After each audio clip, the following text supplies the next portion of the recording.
اللہ کی کوئی پکڑ نہیں. دوسری بات یہ کہ اس کا مقصد شوق دلانا ہو, اللہ کی کوئی پکڑ نہیں. اور تیسری بات یہ کہ آپ کے دل میں ریا نہیں ہو, دکھاوا نہیں ہو, تو اللہ تبارک و تعالیٰ آپ کو نہیں پکڑیں گے. لیکن اس سے دکھاوا مقصود ہو جائے اور اس سے کوئی اور بات مقصود ہو جائے تو اللہ تبارک و تعالیٰ آپ کو پکڑ لیں گے. تو کہا کہ آپ کھلے طور پر خرچ کریں یا چھپا کر کے کریں, دونوں ہی چیز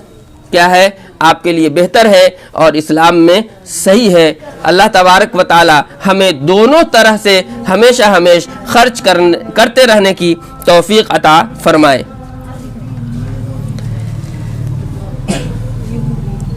اگلی آیت میں اللہ تبارک و تعالی ارشاد فرماتے ہیں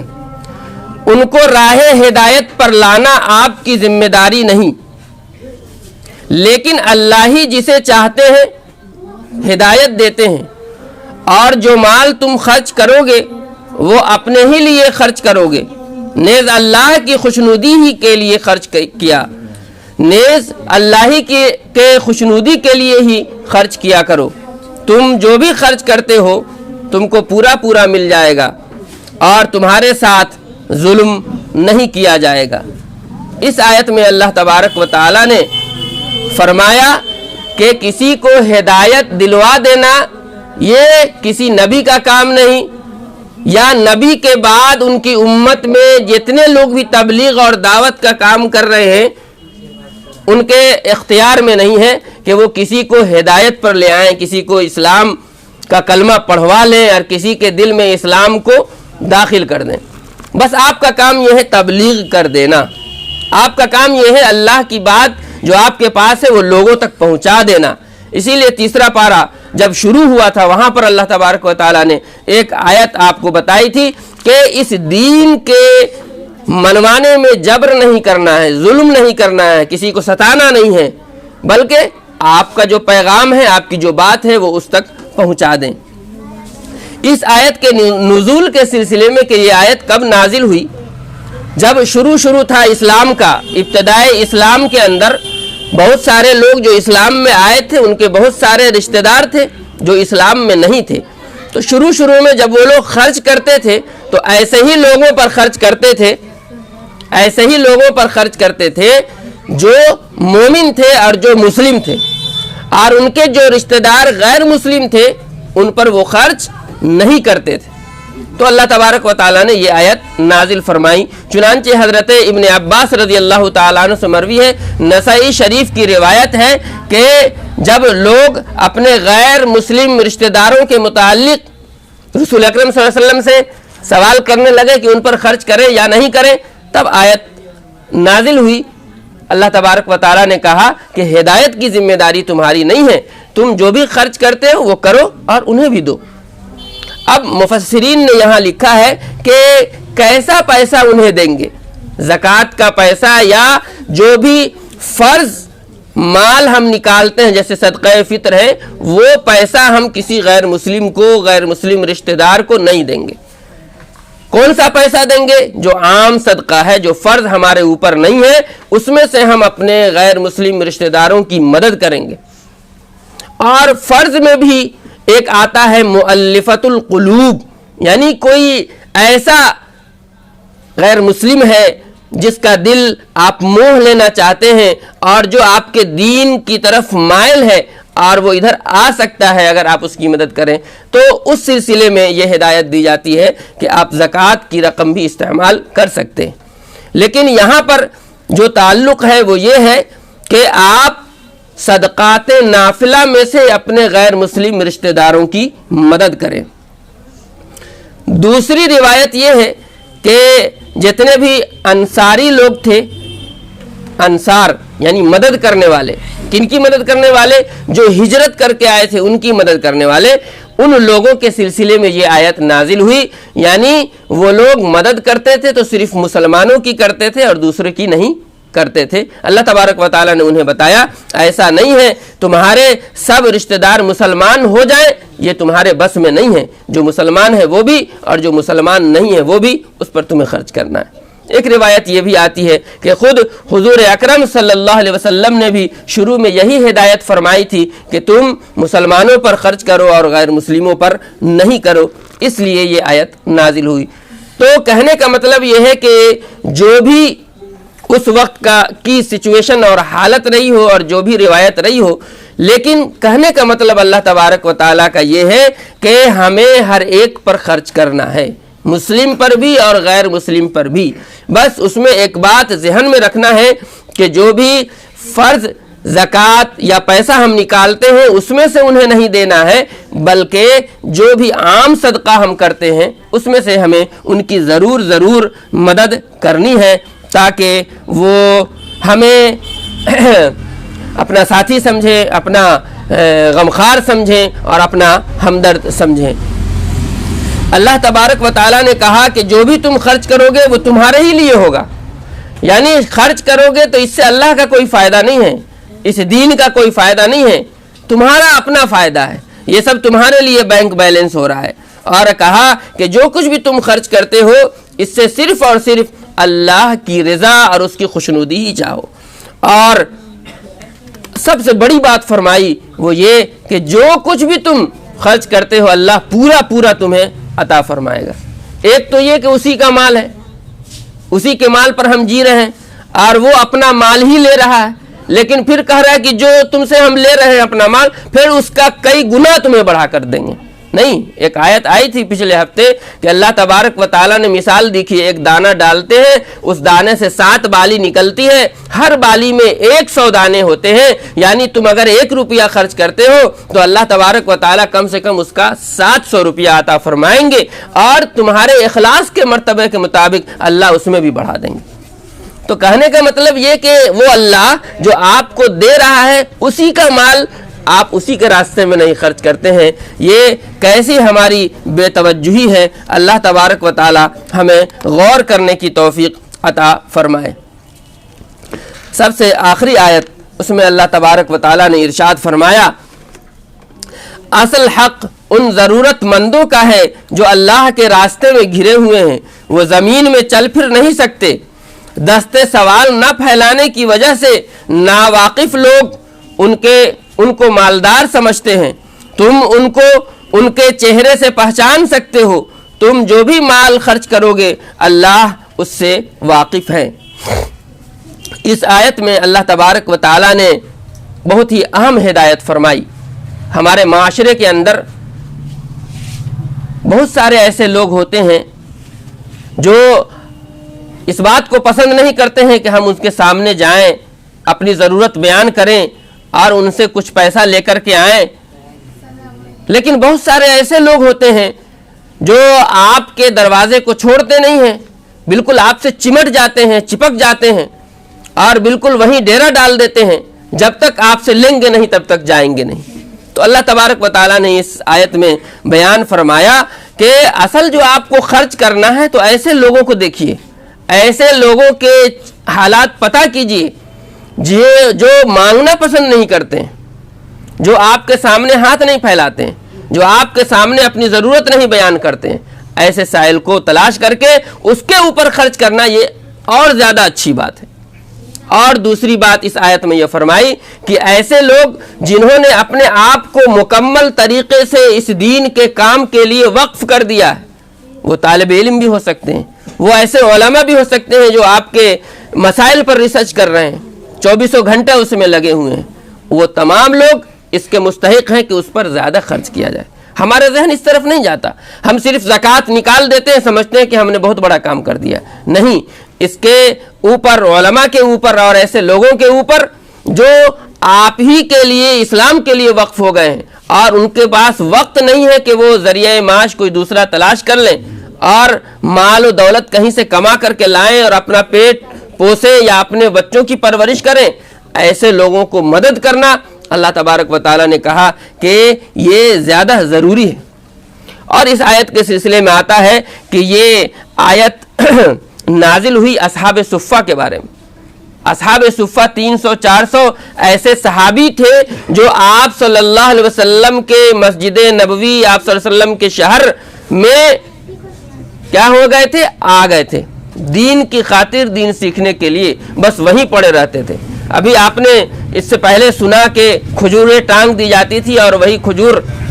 سے وہ اپنی ضرورت پوری کرتے تھے اور اپنی بھوک مٹاتے تھے۔ ایک مرتبہ کا واقعہ ہے، حضرت ابو ہریرہ رضی اللہ تعالیٰ عنہ بھی وہیں رہا کرتے تھے۔ کہا کہ کئی دنوں سے فاقے میں تھے ہم لوگ، کوئی پوچھنے والا نہیں تھا، سب کے سب بھوکے تھے۔ رسول اکرم صلی اللہ علیہ وسلم سے ملاقات ہوئی، حضرت ابو ہریرہ رضی اللہ تعالیٰ عنہ بھی بھوکے ہیں، ان کو بھیجا گیا کہ جائیے فلاں جگہ اور وہاں سے کٹورے میں دودھ لے کر کے آئیے۔ آپ گئے بھوکے پیاسے، کئی دن کے دور جانا ہے اور پھر وہ پیالہ لے کر کے آنا ہے۔ کہا کہ راستے میں تو کئی مرتبہ خواہش ہوئی کہ ہم اس دودھ میں سے کچھ پی لیں، اور یہ دودھ اتنا کم ہے اور وہاں اتنے زیادہ لوگ ہیں، اس دودھ میں ہمیں ملے گا یا نہیں ملے گا؟ رسول اکرم صلی اللہ علیہ وسلم کس طرف سے شروع کر دیں؟ ان کا حکم تو ہمیں ماننا ہے۔ کئی مرتبہ آیا لیکن ہم نے کہا نہیں، حضور نے بس اتنا حکم دیا ہے کہ جاؤ اور لے کر کے آؤ۔ وہ گئے، لے کر کے آئے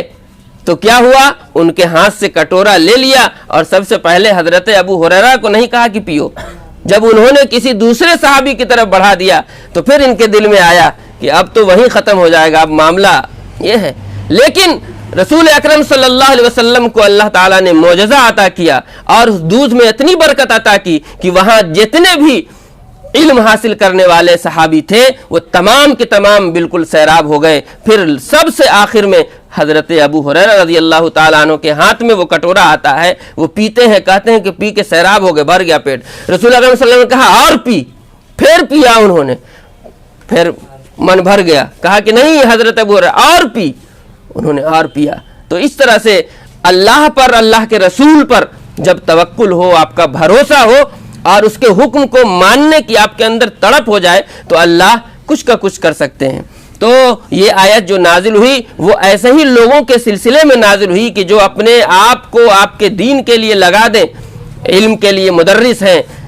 امامت کرنے والے لوگ ہیں، ان کے اوپر خرچ کیجئے، انہیں گفٹ کیجئے، انہیں تحفہ دیجئے، ان کو جو ہے خوش رکھنے کی کوشش کیجئے کہ انہوں نے اپنے آپ کو فارغ کر لیا ہے اس کام کے لیے۔ تو اللہ تبارک و تعالیٰ نے اس آیت میں یہی ہدایت فرمائی۔ اور سب سے اہم بات یہ کہ اسلام نے سوال کرنے یعنی مانگنے کو بہت زیادہ ناپسند کیا ہے۔ چنانچہ بخاری اور مسلم شریف کی ایک روایت میں بہت ہی بڑا عذاب بیان فرمایا ہے کہ قیامت کے دن ایسے لوگ جو ہمیشہ اپنا شیوا بنا چکے ہیں کہ مانگ کر ہی کھانا ہے، کہا کہ ان کے چہرے پر گوشت نہیں ہوگا۔ اور ایک ترمذی شریف کی روایت کے اندر آپ صلی اللہ علیہ وسلم نے فرمایا کہ اس کے چہرے پر زخم ہوگا۔ ہر آدمی ہر طریقے کا ہوتا ہے، کوئی کم مانگنے والا، کوئی زیادہ مانگنے والا، اس مرتبہ کے حساب سے ہو سکتا ہے کہ یہ عذاب ہو۔ اللہ کسی کے چہرے کے اوپر صرف زخم ہی زخم دے دے قیامت کے دن، اور کسی خوب مانگنے والے کے چہرے پر سے پورا گوشت اتار دیں۔ اسی لیے ہمیں اس بات کی کوشش کرنی چاہیے کہ ہم سوال نہیں کریں گے، ہم نہیں مانگیں گے، ہم اپنی ضرورت کو خود پر پورا کرنے کی کوشش کریں گے۔ ایک اور روایت ہے، اس روایت میں ہے کہ آپ صلی اللہ علیہ وسلم نے حضرت ثوبان رضی اللہ تعالی عنہ سے، نسائی شریف کی روایت ہے، یہ عہد لیا کہ مجھے ضمانت کون دیتا ہے، کون اس بات کی گارنٹی دیتا ہے کہ وہ سوال نہیں کرے گا، لوگوں کے سامنے نہیں جائے گا مانگنے؟ تو حضرت ثوبان رضی اللہ تعالی عنہ نے کہا کہ سب سے پہلے تو میں گارنٹی دیتا ہوں کہ میں کسی کے پاس مانگنے نہیں جاؤں گا۔ تو آپ صلی اللہ علیہ وسلم نے ان کو خوشخبری دی، کس کی؟ جنت کی۔ اور ایسے تمام لوگوں کو جنت کی خوشخبری دی جو لوگ مانگنے سے انکار کرتے ہیں اور کسی کے سامنے ہاتھ پھیلانے کے رویے کو چھوڑتے ہیں۔ چنانچہ حضرت ثوبان رضی اللہ تعالیٰ عنہ نے اس کے بعد سے مانگنا چھوڑ دیا۔ ایک دوسری روایت جو بخاری شریف میں ہے، حضرت ابو سعید خدری رضی اللہ تعالیٰ عنہ سے مروی ہے، اس میں اللہ تبارک و تعالیٰ ارشاد فرماتے ہیں کہ جو شخص سوال کرنے سے اپنے آپ کو بچا لے، اللہ بھی اسے بچا لے گا، اللہ بھی اسے بچا لے گا۔ اور جو کوئی دنیا سے بے پرواہ ہو جائے، اللہ بھی اسے ہر چیز سے بے پرواہ کر دے گا، اس کی کوئی فکر نہیں ہوگی، کوئی ٹینشن نہیں ہوگی، اللہ اس کی ہر ضرورت کو پورا کر دے گا۔ اسی طرح آگے فرمایا کہ جو کوئی صبر کے ساتھ کوشش کرتا رہے صبر کے ساتھ کوشش کرتا رہے، اللہ تبارک و تعالی اسے صبر عطا کرے گا۔ اور آگے فرمایا کہ صبر سے بہتر اور کشادہ آج تک کسی کو کوئی نعمت اللہ تبارک و تعالی نے نہیں دی۔ یعنی صبر کی نعمت اگر ہمیں مل جائے